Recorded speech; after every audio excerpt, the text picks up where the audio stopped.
ሰላም ጤና ይስጥልኝ ውድ ተመልካች አድማጮቻችን ይህ ኤንቢሲ ወቅታዊ ዓለም አቀፋዊ ዝግጅታችን ነው። በዛሬው ዝግጅታችን ግብፅን በመታው ከባድ ርዕደ መሬትና አስደንጋጭ ክስተት ወዲያም በዚያች ሀገር የተፈረመውን የሰላም ስምምነትና ፈራሚዎቹን እንዲሁም የአሜሪካው ፕሬዚደንት ዶናልድ ትራምፕ ዛሬም ነገር እየተፋለጓት ነው የሚባልላትን ኢራንን በቀደመው በዚያ የሰኔ 22 ቀን ጥቃታቸው የኒውክሌር ማብላያ ጣቢያዎቹን መምታታቸው ለጋዛ ሰርጥ የሰላም ድርድር በር ከፍቷል ማለታቸውን ትራምፕ መለስ አድርገው ከኢራን ጋር ሰላም ለመፍጠር መሻታቸውን መናገራቸው እንዲሁም ሌላው ቀርቶ አሉ ትራምፕ እስራኤልም ከኢራን ጋር ለሰላም መዘጋጀቷን መግለጣቸውንና ሌሎች አዳዲስና ትኩስ መረጃዎችን ዘልቀንና ጠልቀን እንመለከታለን። እስከ ዝግጅቱ ፍጻሜ ድረስም አብራችሁኝ ትዘልቁ ዘንድ የአክብሮት ግብዣዬ የአየር ሞገዱን ሁሉ አሳብሮ ከልባችሁ ይድረስ የምላችሁ አዘጋጅቼ የማቀርብላችሁ ትዕግስቱ በቀለ ነኝ።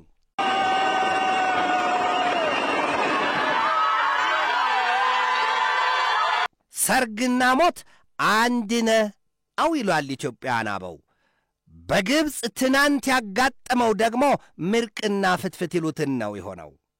ግብፅ እሰይ አበጀሽ እየተባለ ሲጨፈር ሲዘፈንላት በሻርሜል ሼክ የነበረውን የዓለም አቀፍ የሰላም ስምምነት የደስታና የፈንጠዚያው የእስራኤልና የሐማስ የተኩስ አቁምና የሰላም ስምምነት ከሁለት ዓመታት በኋላም የእስራኤል ታጋቾችና የፍልስጤማውያኑ እስረኞች መለቀቃቸውን ተከትሎ ከ20 ሀገራት በላይ የመንግሥታትና የሀገራትን መሪዎች እንዲሁም የመንግሥታቱ ድርጅት ቢሉ የአውሮፓ ኅብረት ፖለቲከኞች ወዲያም የዓለም አቀፍ ተቋማት በርካታ ተወካዮች ተሰባስበው በተለይም ደግሞ እኒያ አደራዳሪዎቹ ሀገራት አሜሪካ፣ ቱርክ፣ ኳታርና ግብፅ ፊርማውን መፈረማቸው በበጎ ጎኑ ሲያስጨፍር ግብፅ ግን ከደገሰችው ዓለም አቀፍ የደስታ ብስራት ጉባኤ ተቃራኒ የሆነ ክስተት ገጥሟታል ነው የተባለው። ያውም ከባድ የተባለ ርዕደ መሬት የሰው ልጅ ሰማያዊውንና ምድራዊውን ክስተት ተቆጣጥሬዋለሁ ሲል ይሰማል። ግን ደግሞ ከሰማይ ስንትና ስንት ድርብርብ የአየር ንብረትን ቢሉ የንብርብር ደመናን ብርድ ልብስ መነቃቅሮና በረጋግዶ በቅጽበት በረዶ ያረገዘውን ደመና ሳይቀር በአየሩ ላይ ሳለ እያፍለቀለቀ ደርሶ ምድሪቱም ላትችለው የእሳት አበላ የተሸከመ እርሳስን ያወርድባታል። ምድሪቱ በዚያ ቅጽበትም ገጿ ቢሉ ከርሷ እየተሸረካከተ የዚያን የመብረቁን እርሳስ መድረሻው እስኪጠፋ ድረስ ታሾልከዋለች። በምን አቅሟ በምን ኃይሏ ትመክተዋለች? ምናልባትም የሰማዩ መብረቅና የምድሪቱ የእሳት ጽንስ በዚያ ጥልቅ ስፍራ ይገናኙ ይሆን? በዚህ ረገድስ የተደረገም ጥናት ይሁን የወጣ መረጃ አላየሁም። ምድሪቱ በተመሳሳይ ከጥልቅ የከርሷ ክፍል ያበጠና ቆለበጠው እሳቷ ወደ ገጿ ይተፋና እሳቱን እንደ ሽሮ ወጥ ሲከለብሰውና ሲያፈሰው ሲያሻው ደግሞ ከምድር ሆድ ያለውን ከቶም በሰው ዓይን የማይታየውንና በሰው እጅ የማይደረስበትን አለት በቅጽበት እንዳክታ ሽቅብ እየተፋና እያሽቀነጠረ የምድሪቱን ገጽ በእሳት ፍም ገምሶ አርሶና አገልግሎ ያሳርፈዋል።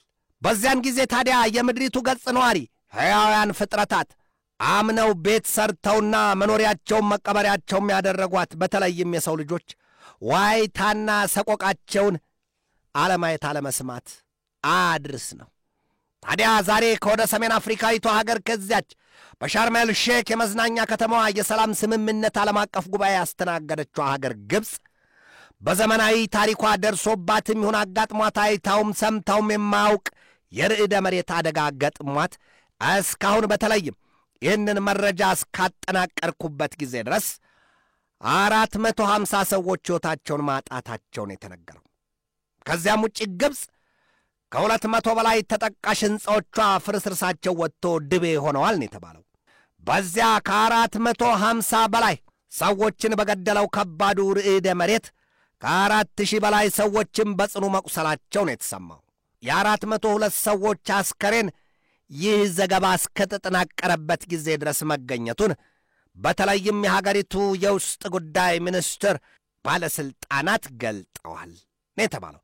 ግብፅ በቀይ መስቀልና በቀይ ጨረቃ ሪፖርት ክፉኛ በሽቃለች ነው የተባለው። ያውም እነዚያ ሁለቱ ተቋማት ከ1000 በላይ ሰዎች ሞተዋል አሊያም የደረሱበት አይታወቅም፣ እንዲሁም ከ10,000 በላይ ቆስለዋል ማለታቸው ነው ግብፅን ያስቆጣት።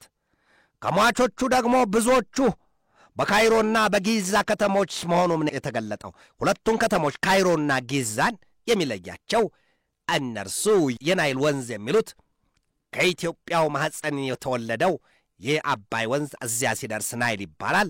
ያ ወንዝ ነው ሁለቱን የሚከፍላቸው የጊዛና ካይሮን ከተሞች። በርዕደ መሬት መጠን መለኪያ 5.3 ማግኒቲዩድ የተመዘገበበት የግብፅ ርዕደ መሬት አደጋ ቻይናና ኢዝራኤል ወዲያው በድንጋጤ ተነስተው ግብፅን ለመርዳት ድምፃቸውን ሲያሰሙ ሳውዲ አረቢያ የ50 ሚሊዮን ዶላር ድጋፍ ሰጥታለች ነው የተባለው። ግብፅ በዚህ ርዕደ መሬት አደጋ ጥፋት ቢደርስባትም ቢያጋጥማትም ግን በዚያ የኢዝራኤልና የሐማስ የሰላም ስምምነት የሻርም ኤል-ሼክ ዓለም አቀፍ ስብሰባን በተገቢው አስተናግዳ ቋጭታለች ነው የተባለው። ሐማስና ኢዝራኤል ለ2 ዓመታት ያካሄዱትን ጦርነት በዚያች በሻርም ኤል-ሼክ ትናንት የውሾን ነገር ያነሳ ሲሉ ከዳግም ሐዘን ይሰውረን ይሰውራቸው ይሉትን በሆነው የኢትዮጵያውያን ብሂል ያንን ስምምነት ፊርማ ተፈርሟል። ታዲያ በዚያ የስምምነት ፊርማ ላይ ከኢዝራኤል መንግሥት በኩል የተወከለ አሊያም የተገኘ ባለሥልጣን የለም። እንግዲያማ በዚያ በሻርም ኤል-ሼክ ስብሰባ ላይ የኢዝራኤሉ ጠቅላይ ሚኒስትር ቤንያሚን ኔታንያሁ ምናልባት ሊገኙ ይችላሉ በሚል የቱርኩ ፕሬዚደንት ረሲብ ታይብ ኤርዶሃን ለወትሮም ሰውየው ቁጡ ናቸው ነው የሚባለው፣ በጣም ቁጣቸው ገንፍሎ እንደነበረ ነው የተገለጠው። ምናልባትም ኔታንያሁ አሊያም የኢዝራኤል ተወካዮች በዚያ ስብሰባ ላይ ተገኝተው ቢሆን ኖሮ እርሳቸው ደስ ላይላቸው ይችል ነበር ነው የተባለው። ረሲብ ታይብ ኤርዶሃን በዚያ የሐማስና የኢዝራኤል ለ2 ዓመታት የዘለቀ ከባድ ጦርነት ከ67,000 በላይ ፍልስጤማውያን ሕይወታቸውን አጥተዋል። ከ11,000 በላይ ደግሞ የገቡበት የደረሱበት ያልታወቁ አሉ ነው የሚባለው። ምናልባትም ሞተዋል ወደሚል ድምዳሜ ያዳረሰ ዘገባ ነው የሚወጣው። ከዚያ ውጪ ከ170,000 በላይ ፍልስጤማውያን በጽኑ ቆስለዋልም ነው የሚባለው። የአካል ጉዳትም ገጥሟቸዋል ሲባል የወጡ መረጃዎች ተደጋግመው ይገልጣሉ። ከዚያም ውጪ ኢዝራኤልም ብትሆን ቁጥራዊ አሃዙ አይገለጥባት አይነገርባት እንጂ ብዙ ዜጎቿን ማጣቷና የንብረት ውድመት እንዳጋጠማትም በብዙዎች ዘንድ ይነገራል። ምናልባትም ወደፊት የሚወጡ መረጃዎች ካሉ እነርሱን እያጣቀስን እናያቸዋለን። ጦርነት ሲካሄድ አንዱ አጥቂ አንዱ ተጠቂ ብቻ ሆኖ የሚቀርበት ጉዳይ የለም። ከቁስ ከንብረት እስከ የሕይወት መሥዋዕትነት የሚከፈልበት እጅግ ዘግናኝ የምድራችን ክስተት ነው ጦርነት። እንደ ጦርነት ፊደላቱ ሳይቀሩ ከምድረ ገጽ ብቻም ሳይሆን ከእስክሪብቶና ከሰው አእምሮ እንዲሁም ከቀለማት ሁሉ ጦርነት የሚለው ጽሑፍ ጨርሶ ቢሰረዝ ቢጠፋ የሚል የጸና አቋም ያላቸው ብዙዎች ናቸው። ጦርነት የተካሄደባቸውን ሀገራት መለስ ብለን ስናይ የነገዎቹ ሀገር ተረካቢዎች ባለተስፋዎቹ ሕፃናት እንዲሁም ደግሞ ብዙ ሰርተው ለሀገርና ለሕዝብ ብዙ አገልግለው ዕድሜያቸው በመግፋቱ በጡረታና በደጋፊ የሚኖሩት አካላት ከዚያም ውጪ አካላቸው ተጎድቶ ወይም አካላቸው ጎድሎ ማየትም መንቀሳቀስም የተሳናቸው አቅመ ደካሞች ስለ ጦርነት ምንነትና አስከፊነት ይገልጣሉ። ምናልባትም ጦርነትን ነጋሪቱን እየጎሰሙ ወደዚያ ለመግባት ሃይ ዘራፍ የሚሉት በሕይወት ሁሉንም ነገር ተወጥተነው እንመጣለን ከሚል ሙሉ እሳቤ እንደሆነ ይነገራል። ነገር ግን በጦርነት ሂደት ከነ ሕይወታቸው ወደ ነበሩበት የሚመለሱት ከስንት አንድ ናቸው። እሱም ቢሆን አጭር ከሆነ ነው የጦርነቱ ጊዜ። ጦርነትን ዛሬም ከሩሲያና ከዩክሬን ማየት እንችላለን። ብዙዎችን አነካክቷል፣ ብዙዎችን ደም አቃብቷል። በሩሲያና ዩክሬን ጦርነት መለስ ብለን የምናየው ይሁንና እዚሁ መካከለኛው ምስራቅ ቀጠና ምድር ላይ ቆየት እንበል። በሐማስና በእስራኤል መካከል ለ2 ዓመታት የዘለቀው ጦርነት መቋጨቱ አሊያም በሰላም ስምምነት መታረጉ ከምንም በላይ ለምድሪቱ ነዋሪዎች ደስታና ትልቅ የብስራት ዜና ሆኖ ነው የተነገረው። ጦርነት ያተረፈው ወይም ከጦርነት የታጨደና የተወቃ ጠብ ያለ ፍሬ የለማ። ረሃብ፣ ስደት፣ መፈናቀል፣ ሞት፣ የአካል ጉዳት፣ የአካል ጉድለት እነዚህ ናቸው የሚታጨዱት። ጦርነትን እዚሁ ላይ ቆም እንበልና ጦርነትን እያለሙ ሐንዱራ ሀብታቸውን ሸጠው ጥይትና የጦር መሳሪያ ወይም ጠመንጃ ለሚገዙ አካላት ምን አለ ላፍታ ጊዜ ወስደው የአልጀዚራን መስኮት ገለጥ አድርገው የጋዛ ሰርጥና የዩክሬንን ምድር ቢያው። ጦርነት ማለት ያ ነው። ጥይትና ኬሚካል ያረሰው ስፍራ ዳግም ለሰው ልጆች መኖሪያነት እንኳ ትግልን የሚደቅን መራራ ስፍራ ነው። የመካከለኛው ምስራቅ ቀጠና ምድር ብዙዎችን በነገር አቋስሎ ብዙዎችን ዛሬም የጎሪጥ እያስተያየ ቀጥሏል። በእስራኤልና በኢራን መካከል ያለው ችግር፣ በኢራንና በአሜሪካ መካከል ያለው ፍጥጫ ይብሱን ስለመካረሩ እንጂ የመለዘቡ አሊያም የመፈታቱ መንገድ አልታየበትም አዝማሚያው። ኢራንና እስራኤል አንዳቸውን አንዳቸው ከካርታ እንሰርዛለን አሊያም ከምድሪቱ ገጽ እናስወግዳለን በሚል ሲፏከሩና ሲዛዛቱ የነበረበትን ጊዜ ርቆ የምንዘነጋው አይደለም። ኢራን በተረባረበና በተባበረ ክንድ ጉድ ሆኛለሁ፣ ይህንን በቀሌን ሳልወጣው አልቀርም ስትል ለእስራኤልና ለአሜሪካ ሾተሏን እየሳለች ነው ይሏታል። ኢራን በበኩሏ የለም እናንተ በምትሉት ልክና መልክ አይደለም ጉዳዩ፣ እኔ የጅምላ ጨራሽ ወይም የኬሚካል ጦር መሳሪያዎችን መታጠቅ አልፈልግም፣ በኢራን አቋምም ይሁን እምነት የጅምላ ጨራሽ የኬሚካል ጦር መሳሪያዎችን መታጠቅ በፍጹም የማይታሰብ ነው ሲሉ ባለሥልጣናቶቿ ይገልጣሉ። በተለይም ፕሬዚደንቷ ማስዑድ ፔዜሽኪያንና የውጭ ጉዳይ ሚኒስትሯ ሰይድ አባስ አራግቺ ይህንን ይናገራሉ። የኢራኑ መንፈሳዊ መሪ አያቶላ አሊ ሰይድ ካሚኔይና የኢራን አብዮታዊ ዘብ ኃይል አዛዦች በበኩላቸው ግን የለም ሞኝን ሁለቴ ባብ ነደፈው አንዴ ሲያይ ሌላ ጊዜ ሲያሳይ ሲሉ ከዚህ በኋላ ጣታችንን የምንጠባ ሕፃናት አይደለንም፣ ጠላቶቻችን ዳግም እናጠቃለን ብለው የሰባራ ሽጉጥ ጥይት የሚተኩሱ ከሆነ እነሱን አያርገን ድምጥ ማጣቸውን እናጠፈዋለን። ኢራን እንዲያውም ከምድሯ ተምዘግዝጎ የአሜሪካን ከተሞች ዶግ አመድ የሚያደርግ የኒውክለር ባለስቲክ ሚሳይል ሰርታለች ሲሉ የእስራኤሉ ጠቅላይ ሚኒስትር ቤንያሚን ኔታንያሁ ክስ ያቀረቡበት አሊያ መረጃውን የሰጡበት ጊዜ የራቅ አይደለም። ታዲያ ኢራን ይህን ሁሉ የውሸት ካባን የሚደርቡልኝ፣ ይህን ሁሉ የውሸት ክስ ሰነድ የሚያቀርቡብኝ ጠላቶቼ በውሸት ዛሬም አመካኝተው በሏትን ሊያደርጉኝ ነው ስትል በሹማምንቶቿ በኩል ምሬቷን ትገልጣለች ኢራን። በእርግጥ ግን ኢራን ከሩሲያና ከቻይና ጋር የወታደራዊ ትብብር ውል ፊርማ መፈራረሟ ይነገራል። ምናልባትም ከዚህ በፊት ሩሲያና ቻይና ደርሰው ጥቃቷን ባይመክቱላት ባይጋሯትም ከዚህ በኋላ ግን ኢራን እንድትነካ እንደማይፈልጉ እየገለጡ ነው የሚል መረጃ ወጥቷል። ኢራን በወታደራዊ ወይም በጦር መሳሪያ ጥበቧ ከማንም የሚልቅ እንጂ የሚያንስ ጥበብ የላትም፣ ብቃቷም ቢሆን ከዚያ በላይ ነው ሲሉ የሚያሞካሿት ብዙዎች ናቸው። ምናልባትም ምዕራባውያኑ የሚፈሩት ያንኑ ነው። ኢራን ከሁሉም በልጣ አንድ ቀን ቁልቁል ልታያቸው ትችላለች። ስለዚህ ሳይቃጠል በቅጠል ምዕራባውያኑ በቁጥጥር ሥር አድርገው ሊያሿት የምጣኔ ሀብቷን በማዕቀብ አልፈስፍሰው እሷንም የእንግላል ጥለው ሊቀልዱባት አይደለም ወይ ሲሉ የኢራን ወዳጆችና የፖለቲካ ዘርፍ ተንታኞች ያሳያሉ። ኢራን ግን ዛሬም አልበገር ባይ ባህሪዋ ወጥቶ እየታየ ነው። የአሜሪካው ፕሬዚደንት ዶናልድ ትራምፕ ከትናንት በስቲያ በእስራኤል ፓርላማ ወይም ከነሰት ፊት ቀርበው ምንድን ያሉት?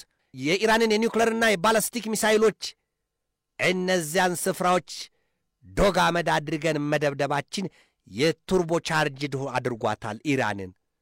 ወይም የማስጠንቀቂያ ደውል ሆኗታል። ለዛሬው የሐማስና የኢዝራኤል ስምምነት መደረስ ወይም የሰላም ስምምነት መፈረም የኢራን መመታት ነው፣ የልቧ መኮላሸት ነው። ያኔ የሠራነው ሥራ እሳበጀን ሲሉ በዚያ በኢዝራኤል ከነሰት ወይም ፓርላማ ላይ ቆመው ትከሻቸውን እየሰበቁ ተናግረዋል ዶናልድ ትራምፕ። ዛሬም ቢሆን ትራምፕ ለኢራን አልተኙላትም የሚሉት ደግሞ ብዙዎች ናቸው። ትራምፕ መለስ አድርገው ግን ምንድን ያሉት? ከኢራን ጋር የሰላም ስምምነት ለመድረስ ሩቅ አይደለንም፣ እንፈልጋለን። ኢራን ጦርነት ትፈልጋለች፣ እኛ ግን ሰላም እንላለን። ሌላው ቀርቶ አሉ ትራምፕ፣ ሌላው ቀርቶ ኢዝራኤል ከኢራን ጋር የሰላም ድርድር ለማድረግ የሰላም እጇን ዘርግታለች ነው ያሉት።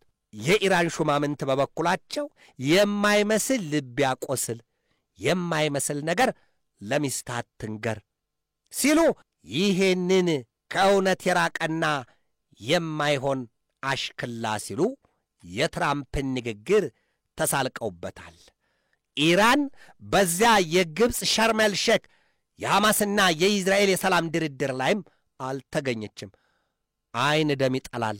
ከጠላቶቼ ከሁለቱ ጋር በተለይ አሜሪካና ኢዝራኤል ባሉበት ማዕድ ላይ እንዴት ነው ቆርሼ የምካፈለው? አላደርገውም። ደግሞም እኮ ዓለም ከፈለገ እንዲያውቅ የምፈልገው ኢዝራኤል በምንም መንገድ የጋዛ ሰርጥ ጦርነት እንዲቆም የምትታመን ቃል የላትም ሲሉ የኢራኑ የውጭ ጉዳይ ሚኒስትር ሰይድ አባስ አራግቺ ነገሩን ገላልጠው አስቀምጠውታል። ጽዮናዊት ኢዝራኤል በምንም ተአምር ለቃሉ አትታመንም፣ የጽዮናዊት ኢዝራኤል መንግሥት የሚታመን አይደለም ብለዋል። ወዲያም ግን አሉ አሜሪካንም በተመሳሳይ የሚታመኑ አይደሉም። አሜሪካና ኢዝራኤል ኢራንን አመንዝራ ካሏት ብትቆርብ ማምኗትን ያደርጓታል። በአንጻሩ ኢራን በበኩሏ ሁለቱን ሀገራት አሜሪካና ኢዝራኤልን ድመት መንኩሳ አመሏን አትረሳ ናቸው። እነዚህ ሰላምና የሰላም ድርድር እያሉ ያኔ ከዚያ የከፋ አደጋ ላይ ጥለውኛል፣ ከዚህ በኋላ መቃብራቸው ላይ ብቆም አላምናቸውም ነው የምትለው ኢራን በእነዚያ በሁለቱ ሀገራትን ብቻ ሳይሆን ኢስሪ ይሏቸው የአውሮፓ ሦስቱ ሀያላን መንግሥታት ጀርመን፣ እንግሊዝና ፈረንሳይ ክፉኛ ትበሽቃለች። ያልሆንኩትና ያላደረግኩትን የነገር ቅመም ጨምረው በዓለም አቀፍ ደረጃ እያብጠለጠሉኝ ነው፣ እነዚህ የሚያሳጡ ናቸው ስትል በእነዚያ መንግሥታት ላይ ክፉኛ ትቆጣለች። ከዚያም ያልፋል የኢራን ጉዳይ። ኢራን መለስ ስትል ከውስጧ ምናልባትም በምጣኔ ሀብቷ የተጣለባት ማዕቀብ ያላሸቀውና ያሽመደመደው የምጣኔ ሀብቷ ጉዳይ በዜጎቿ ዘንድ ተቃውሞ እንዲቀሰቀስባትና ተቃውሞ እንዲቆሰቆስባት አሁንም ከውጭ ኃይሎች ያላሰለሰ ጥረት ይደረግባታል። እናም ከገዛ ዜጎቿ ጋር ውጥረቷ ስለመካረሩ የሚያሳዩባት ብዙዎች ናቸው። ወዲህም ኢራን በከፍተኛ ደረጃ የውሃ እጥረት ገጥሟታል በሚል ኢራን ክፉኛ ችግር ውስጥ እንደገባች ይነገራል። ታዲያ ለዚህ ሁሉ መንስኤ ሲሉ የኢራን ዜጎች በተለይም በተቃውሞ ስሌት ውስጥ ያሉቱ ምንድን ነው የሚሉት? ከ4 አስርተ ዓመታት በላይ የመንበረ ሥልጣኑን ይዞ ሙጭጭ ያለው የአያቶላዎቹ አገዛዝ ነው። ለሙስና የተጋለጠ አሰራር አለው። ሙሉ የሀገሪቱን ሀብት በዚያ ሥራ አድርጎታል። የኢራን አብዮታዊ ዘብ ኃይል ሆኗል። ሁሉንም ነገር የሚቆጣጠሩት መንፈሳዊ መሪው አያቶላ አሊ ሰይድ ካሚኔ ናቸው ሲሉ ያብጠለጥሏቸዋል። አሁንም ግን የኢራን ባለሥልጣናት የመንፈሳዊ መሪውም የሆኑ የወታደራዊ ባለሥልጣናት አለያም የፖለቲካው ዘርፍ ባለሥልጣናት ኢራን ያልሆነችውን ስያሜን የተሰጣት ኢራንና ሕዝቦቿ የሚነጣጠሉ አይደሉም፣ ደክመው የሚያሸበርቁና የሚወድቁ አይደሉም፣ ይሄ ከእናንተም ከእኛ የሚራቅ ሲሉ ጠላቶቻችን ላሏቸው የምዕራቡ ዓለም መንግሥታት ምን ጊዜም መልስ ያሉትን ይሰጣሉ። እስኪ ቀደም ሲል ወደ ሩሲያና ዩክሬን ጉዳይ እናልፋለን። ለጊዜው በቆይታ እንያዘው ወዳልኩት ርዕሰ ጉዳይ እንምጣ። ሩሲያና ዩክሬን የገቡበት ጦርነት 4ኛ ዓመቱን መያዙ ሲገለጥ፣ ነገር ግን ይሄ ጦርነት የማታ ቆሻሻ ከመንካቱ የማነካካቱን ሆኖ ብዙዎችን አቋስሏል፣ ብዙዎችን ለሾተልና ላፎቄ አፋጧል፣ የበቀል ደም አቃብቷል። እንዴት ቢሉ ደግሞ ሩሲያና ዩክሬን እንደዚህ የተንዛዛ ጦርነት ውስጥ ሳሉ ከሩሲያ ጎን ተሰልፈው አለን የሚሉት የሰሜን ኮሪያ ወታደሮች፣ የሰሜን ኮሪያ መንግስት እንዲሁም አሁን በቅርቡ ደግሞ ኪውባም ከ5000 በላይ ወታደሮቿን ሰጥታለች ከሩሲያ ጎን ተሰልፈው ዩክሬንን እንዲወጉ። ሰሜን ኮሪያም ብትሆን ከ10000 እስከ 13000 የሚጠጉ ቀደም ሲል የወጣው መረጃ ያንን ያሳያል። በኋላ ላይ ደግሞ ሰሜን ኮሪያ ከ25000 እስከ 30000 የሚደርሱ ወታደሮቿን ለሩሲያ ሰጥታ የለም ወይ? ወዲህም ደግሞ ከአጭር ርቀት እስከ ረዥም ርቀት ተምዘግዛጊ ሚሳይሎችንና በብዙ ሚሊዮን የሚቆጠሩ ጥይቶችን ሰፍራ ለሩሲያ ሰጥታ የለም ወይ የሚሉት ብዙዎች ናቸው። የሰሜን ኮሪያና የሩሲያ መሪዎችም አንድነታቸውንና ትብብራቸውን አላስተባበሉም። ገና በቀጣይ እንቀጥላለን። ከዚያም ውጪ የሰሜን ኮሪያው መሪ ኪም ጆንግ ኡን ምንድን ያሉት? የሩሲያ ሉዓላዊነት ተደፍሮ ሰሜን ኮሪያ እንቅልፍ ይሉት ነገር አያምራትም፣ በቀጥታ አብረን እንቆማለን ያሉት። የሁለቱ ሀገራት ትብብር ከዚያ የኮሪያ ልሳነ ምድር ጦርነት ከ1950 እስከ 1953 ጀምሮ ምናልባትም ከዚያም በፊት የተቋጠረ የሰላምና የፍቅር ስምምነት እንዳላቸው ብዙዎች ይናገራሉ። ሩሲያ ከሰሜን ኮሪያ ጋር ብቻ አይደለም፣ ከኪውባ ጋር ብቻ አይደለም፣ ግንኙነቷና ትብብሯ የተጠናከረው ከቻይናም ጋር ነው። ቻይናም ብትሆን ሩሲያ ከተነካች አፍንጫን ሲመቱት ዓይን ያለቅሳል ሳትሆን አትቀርም። በቀጥታ ዘላይ መግባቷ ነገር ሳይታለም የተፈታ ሆኗል የሚል መረጃ እየወጣ ነው። ዛሬ ሩሲያ በእነዚህ ሀገራት ብቻ አይደለም የምትታማው፣ ከኢራንም የረዥምና አጭር ርቀት ተምዘግዛጊ ሚሳይሎቹን ጨምሮ እንደ ሻሂድ 136 የመሳሰሉ የሰው አልባ የጦር አውሮፕላኖችን ኢራን ለሩሲያ ሰጥታ ዩክሬንን በእሳት አስተግትጋታለች። ይህንን ዘገባ ደጋግመን ተመልክተነዋል።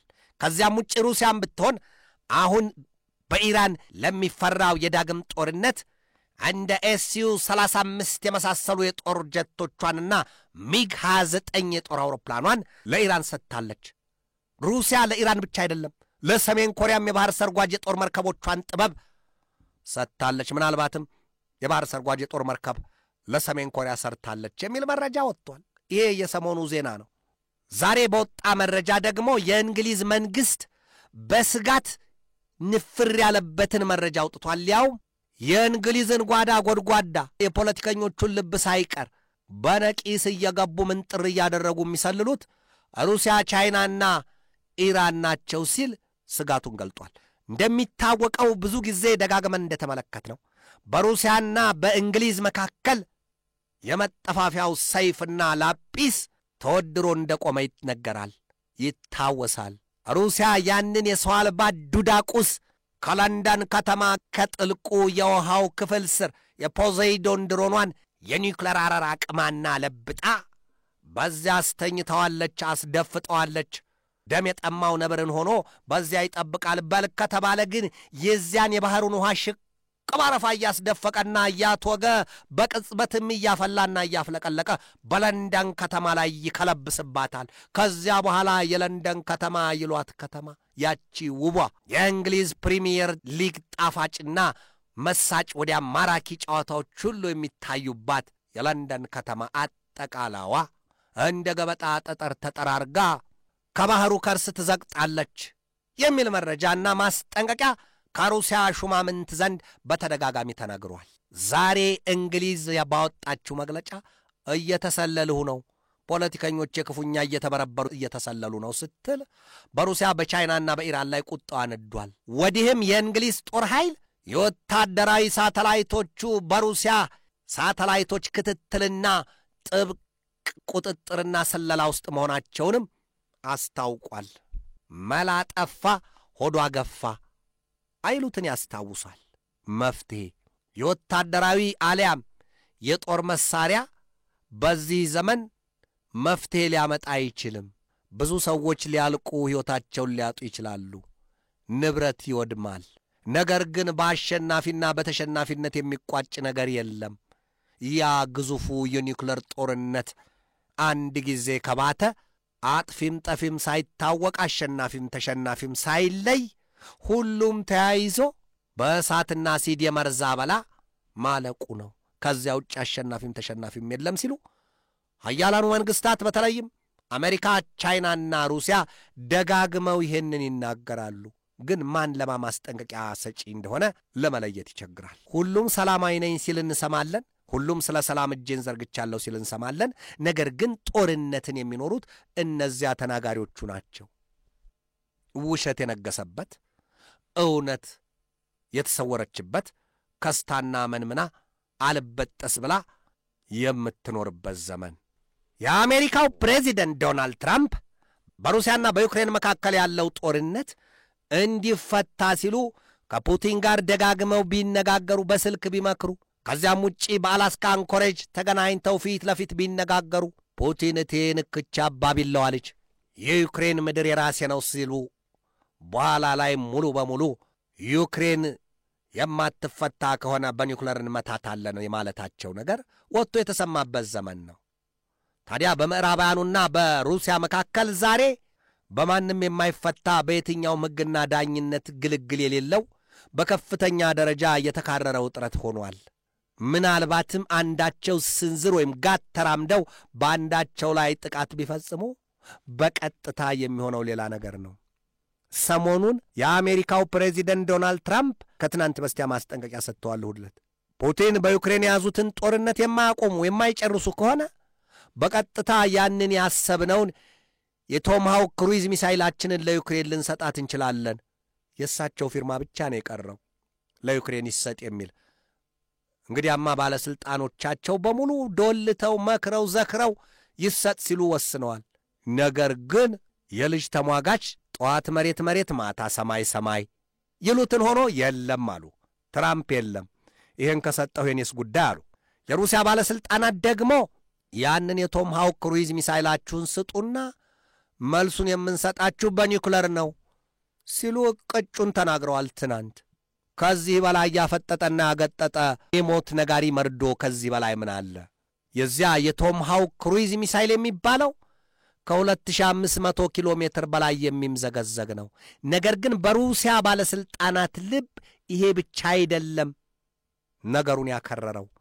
ያ መሳሪያ የኒውክለር አረር የታጨቀበት ስለመሆኑና ስላለመሆኑ ምን ማረጋገጫ አለ? ከገደለ በኋላ ማን ነው የሚያረጋግጠው? እርሳሱን ቀበል ብለው አይመረምሩት፣ አይበረብሩት፣ አሸቱት፣ አይከፍቱት። የታገኝተው በምን ስሌት? ይሄ ሁሉ ነው። ብቻ ያ መሳሪያ ተላልፎ ይሰጥና በዩክሬን እጅ ተብሎ በእኛ ላይ ይተኮስ። ቀድሞ ነገር የዩክሬን ወታደሮችና የጦር መሳሪያ ጠበብቶችስ ያን መሳሪያ መተኮስና በፈለጋቸው አቅጣጫ ማለም ይችሉበታሉ? አይችሉም። በቀጥታ የጦር መሳሪያው የዚያ የቶማሃውክ ክሩይዝ ሚሳይል ከተተኮሰ በአሜሪካኖቹ በራሳቸው ነው። ስለዚህ በቀጥታ ከአሜሪካ ጋር ነው፣ ሌላ ነገር የለንም። አሳ ጎርጓሪ ዘንዶ ያወጣል፣ የሰው ፈላጊ ራሱን ያጣል ይላሉ ኢትዮጵያውያን። ዓለማችን እዚህ ውስጥ ገብታ ትዳክራለች። የሕፃን አቋም ያላት ይመስል ከመዳህ ተነስታ ልትቆም አልቻለችም። ነገር፣ ጦርነት፣ ሁልጊዜም መለያየት፣ ሁልጊዜም ብጥብጥ። ነገር ግን ሰላም ይሰበካል። ጥላቻና ጦርነት ሲኖር እናያለን። ዛሬ ላይ በከፋ ደረጃ ሰላሟ ተናግቷል። ሁልጊዜ ስለ ጦር መሳሪያና ስለ ጦርነት፣ ስለ አሸናፊነትና ስለ ድል አድራጊነት የሚዘመርባት ሆናለች። ረሃብ፣ ስደት፣ መፈናቀል፣ ጦርነት፣ የአየር ንብረት ለውጡ ካመጣው የድርቅ የጎርፍ መጥለቅለቅና እንዲሁም በፕላስቲክ ብክለት መመረዝ ካስከተለው ከዚህ ሁሉ መዘዝ ምድሪቱ ወይም ዓለም የምታዋየው የምትተነፍስለት ሰው አጥታለች። ወደ ኤንቢሲ ተመልካች አድማጮቻችን የዛሬን በዚህ ተሰናበትኳችሁ። ከነገ በስቲያ ሐሙስ በሌላ መሰናዶ እንገናኛለን። እስከዚያው ከልባችን እስከ ዓለማችን ሰላም ተመኘሁ። በድጋሜ ሰላም።